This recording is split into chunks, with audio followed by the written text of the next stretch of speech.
Hey guys, what's going on? This is Lord Fever here, and today I'm gonna make a little bit of an update, and today I'm gonna read you a story. So, the update I'm gonna make is about the upcoming movie that's coming up in 2 months on October 8th, based on the computer game, on the game that you can play on your phone and tablet. We all heard about it, called Five Nights at Freddy's. Yep, Five Nights at Freddy's. Now we all know what the game is about. We all know what the story is. We all know the songs. But for what I've heard, it's been a great sensation of a game series. What I didn't know was that they were also going to make a crazy movie about this. If for most of you who haven't even heard of Five Nights at Freddy's, it's like a Chuck E. Cheese. It's like Chuck E. Cheese's, except dark and well, I don't need to explain because I don't think there's a single person out there who never heard of it. But yeah, I mean, I'm actually quite curious to see this movie. Who knows? It might give me a good scare because lately a lot of horror movies have been not going all that good. They're releasing a second Nun movie, and it's not even that scary. The trailers that depicted it would be terrifying, but the movie itself, I know, it's not gonna be that terrifying. And also, I don't watch movies about religious people that would have demons inside of them or get possessed, like Exorcist or anything like that. I don't watch those type of movies. Uh, yeah, but Five Nights at Freddy's, I hope it gives me a good scare because what is good watching a horror movie if you're not gonna be terrified?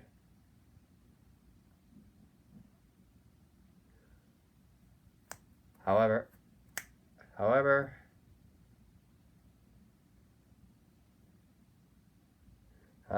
that's all I really have to say about my update for the movie. Now I'm gonna read you a creepypasta, and I think I've done this one on my channel before. It's called Rugrats Lost Episode Chucky's Mom. I've heard a lot of people who read the story on their channel before, and they also read the one about the dark theory of Rugrats and Dale's origin. But this one, I don't think I've ever read this before. But let's get started. Remember, you remember Rugrats? That show on Nickelodeon? What you probably don't know is that the creator of the show, Gabor Supo, originally had later Gabor Supo originally planned a late night version of Rugrats called Rugrascals to be played at night, with more of adult humor.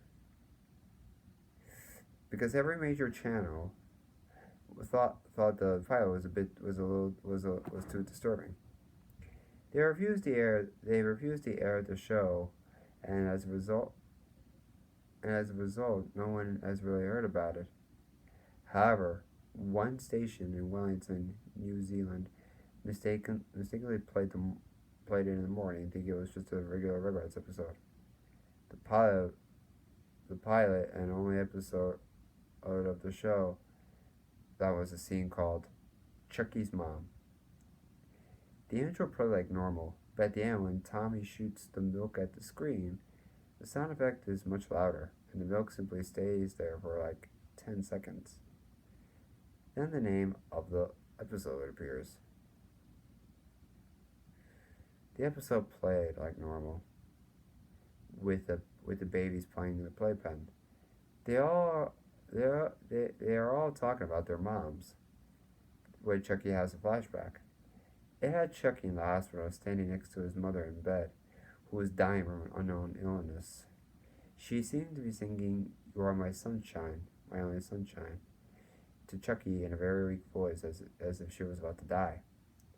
But when she sang the second verse, the song started playing in reverse. The song started playing in reverse.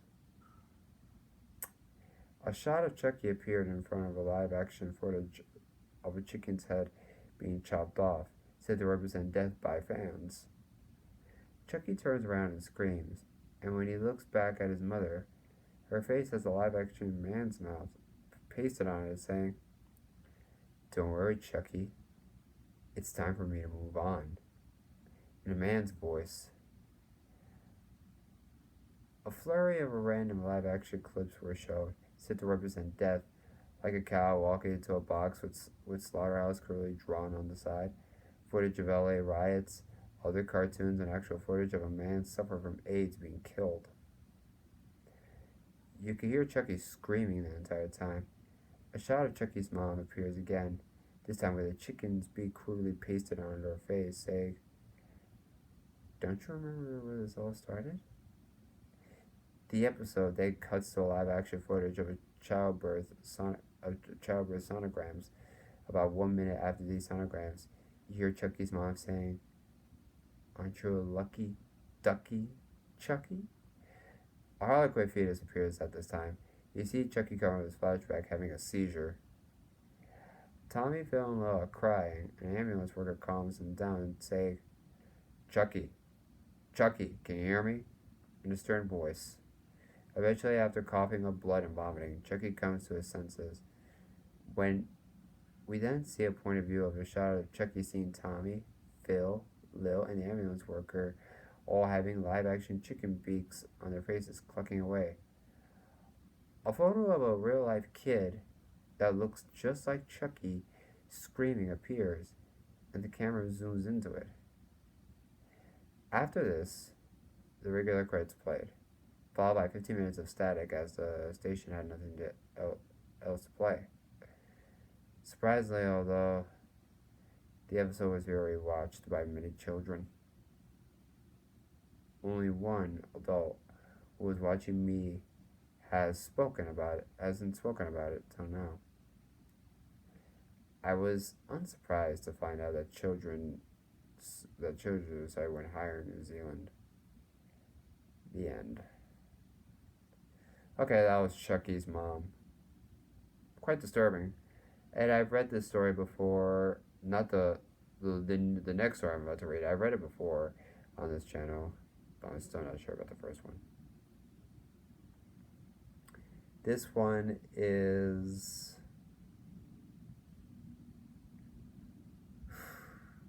about the character known as Winnie the Pooh. Winnie the Pooh, Winnie the Pooh, chubby little Colby, all stuffed with fluffies. Winnie the Pooh, Winnie the Pooh, really silly old bear. Alright, here we go. Winnie the Pooh.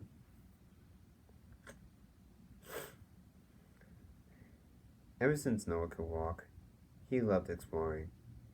I looked the other way for a second and turned back to see Noah perched on high the counter, giggling uncontrollably as he reached for a decorative cookie jar. "Noah, you know you can't have cookies before dinner. Get down from there." I casually make my way to our kitchen counter and send him back to the floor with his toy fire trucks and fighter planes. Wherever you can find trouble, you'd also happen to find Noah. About his third birthday, Noah became infatuated with Winnie the Pooh. I've always enjoyed the old Pooh Bear myself as a child, and I was glad that my son gained interest in him. Play Pooh! Play Pooh!" Noah would shout. He had been watching the same VCR tape of the adventures of Winnie the Pooh for several months. I watched the same tape as a child, and I felt an overwhelming feeling of nostalgia. It brought back heartwarming memories of my youth. With his fourth birthday arriving, I decided I would try to get Noah a Pooh toy. I would try to get a Pooh toy for Noah. I searched Walmart, nothing. Dollar General, nothing. Even going to local garage sales, nothing. Just as my hopes finding Pooh were diminishing, I came across an old weather-beaten Pooh doll in my basement. I remember this doll. My mom had hidden it for some reason. but I couldn't quite remember why. I know what you may be thinking. I could have just looked on eBay for the Pooh doll. Well, I haven't had tons of money lately. You see, my wife Joyce lost a raging battle against cancer, and I was more a stay-at-home dad. Well, I was a stay-at-home dad. She she was a bank clerk at our local bank. Money didn't come easily in the first place, but now without her, I've been working odd jobs and trying to pay bills to put food on the table. I crept to Noah's room, quietly cracking the door open. Found him watching Winnie the Pooh tape once again. He was a whiz with the VCR. I had no problems working it. I stepped through the door with the doll behind my back out of sight. Daddy! He yelled and ran to me and hugged my legs. I have a surprise for you, Noah. I revealed the bear, and Noah jumped with glee.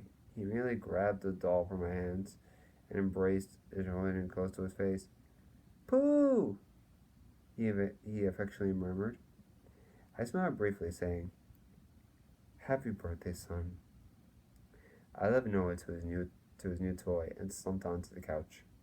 Today was a long day. My eyes started to flutter, and the next thing I knew, I was asleep. I woke up feeling a bit groggy and disoriented. My alarm clock read 3 a.m. Jeez, I was up for a while. I lazily stumbled into the kitchen and poured myself a glass of water. My lips and throat were very dry from that nap. I was taking a sip when I heard something. It was quiet, but loud enough to hear very clearly. I could hear Noah's voice. He seemed distressed. Noah's not the kid to stay up late. He's always been knocked out cold at most 10 p.m. I rushed to Noah's room and swung the door open. His room was dark, and the only light that was illuminated was by the TV, which displayed static. I could make out two shapes in the dark. One was no doubt Noah, but there was another shape huddled near him. I crept a little closer. It was a Pooh doll I had gotten. I was relieved, but unsettled from the second voice earlier. Noah, who were you talking to? He looked up at me and said, I was talking to Pooh Bear, Daddy. I must have been hearing things, I suppose. Well, get to bed, kiddo. It's way past your bedtime. Noah groaned with displeasure and climbed into bed with the Pooh Bear tucked under his arm. The next few days, all Noah could do was play with the doll. He took it everywhere with him and continued to stay up late to talk to Pooh. He didn't want to go outside and play anymore. He stayed inside, playing with Pooh non-stop. My curiosity was overwhelming, so after I tucked Noah in, I pulled up a chair near his door and sat. I was going to eavesdrop on their conversation tonight. Seconds turned to minutes. Minutes turned to hours. And not a single noise emanated from the room. About 2 a.m. rolled around. I considered calling my way off, but then I heard something coming from the room. It was the familiar pitter patter of little feet. I paused my breath to listen. I heard whispering. I could make out a phrase. Pooh, tired. I want to sleep, Pooh. There was a pause. I could hear the TV playing in the background. Static noises again. Nothing else could be heard. I don't want to do that to him, Pooh. I don't want to do that. Noah had distress in his voice. This was against his will. I cracked the door open, and an unsettling draft hit me like a ton of bricks. The window was open. The TV illuminated from Noah's room the TV illuminator was formed sitting crisscross in the center of the room, turning away from the window towards me. Hi, Daddy. No one else caught. I casually walked into the dark room. The Pool doll was in Noah's arms, held tightly against him. I was so disturbed by the situation. I grabbed Noah and said, "You're going to sleep with me tonight." He reached for the pool doll, but it was out of reach. On his arms there were bruises, not in the shape of a hand, but in circular form. "No, no more poo for you tonight." I carried him to my room and tucked him under my covers. I sat in bed and looked at the ceiling. Who was talking to my son? Every kid has an imaginary friend, but no one ever had an imaginary bully. Next morning I woke, not to Noah, but an empty bed. I got up and patrolled the house. Noah was sitting neatly on the floor with his room talking to Pooh again. "Won't that hurt, Pooh?" I strolled in the room. Time to get to the bottom of this. Noah? What has Pooh been asking you? Noah paused and forward his brow. "I can't tell you, it's a secret." Noah and I were very close, even close for a father and son. Why wouldn't he tell me? The rest of the day continued very boringly, and nothing interesting occurred. That night, I decided not to eavesdrop like I usually did and went to bed. I faded into the darkness and lost consciousness. Over the next weeks, Noah's condition worsened. He stopped leaving his room, stopped playing with his other toys, stopped telling me he loved me. Noah wouldn't even eat on most days. He lost 10 pounds in weeks. I tried force feeding him, but all he did was scream and fuss. "I don't want to eat. I want to play with Pooh." Getting rid of the doll didn't help either. I threw it in the trash, only to find removed back in place by Noah. The doll started to age dramatically as well. Seams were ripping, dark stains appeared on the doll, and even an eyeball was hanging loosely like a ball and chain. Dark rings appeared under Noah's eyes, caused by lack of sleeping. I didn't know what to do. The doll was driving me to drink. I dozed off, giving to sleep tempting offers. I woke a loud thumping noise. It was so dark I couldn't see my hand in front of my face. Thump. What was that? My doorknob rattled and opened very slowly at a turtle's pace.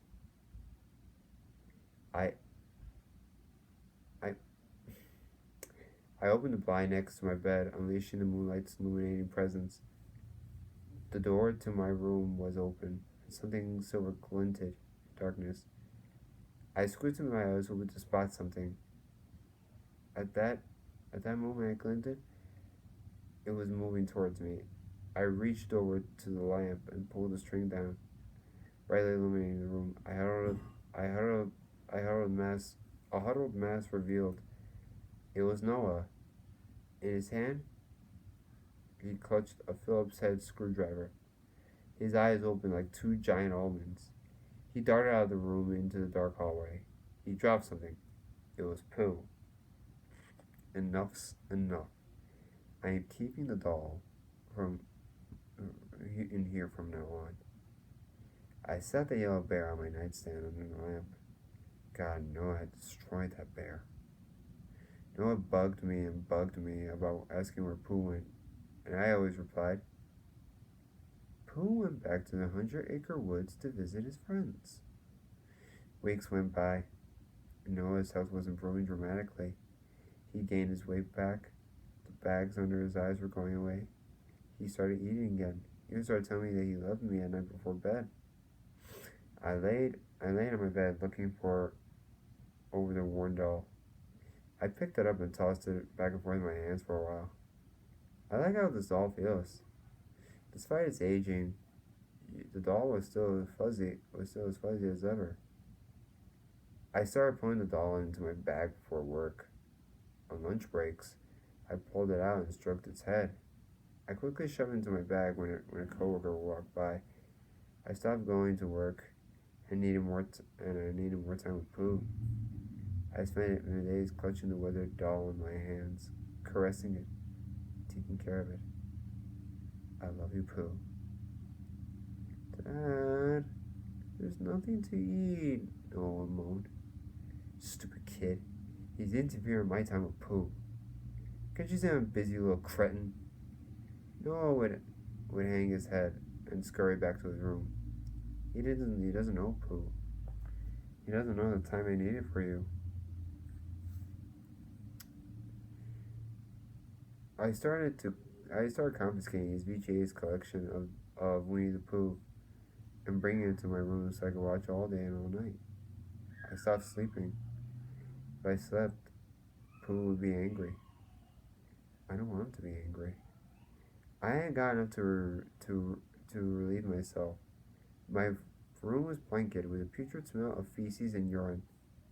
I don't care, as long as Pooh is happy. Noah eventually left, but I can't exactly remember when. Yesterday? Was it a week ago? Oh, good riddance. I'm free of him for good. Eventually, my electricity went out. I hadn't paid the bill in months. I'd gone from a 180-pound man to a tiny 100 man. As long as Pooh loves me, I don't care. I was forced to eat bugs and rats that unfortunately scurried across the path. The paint on the wall started to peel. The mold covered the ceiling. I don't care. I do it for Pooh. He needs my time more than I do. Much time has passed, and I have been in great shape. I think I'm dying. I can't die. Pooh doesn't want me to die. My beard and unkempt hair reached below my chest. My clothes were in tatters, and my fingernails have grown unreasonably long. I sing myself occasionally to please Pooh. Winnie the Pooh, Winnie the Pooh, tuppy little truck, cubby all stuff with fluff. He's Winnie the Pooh, Winnie the Pooh, Winnie the only silly little bear.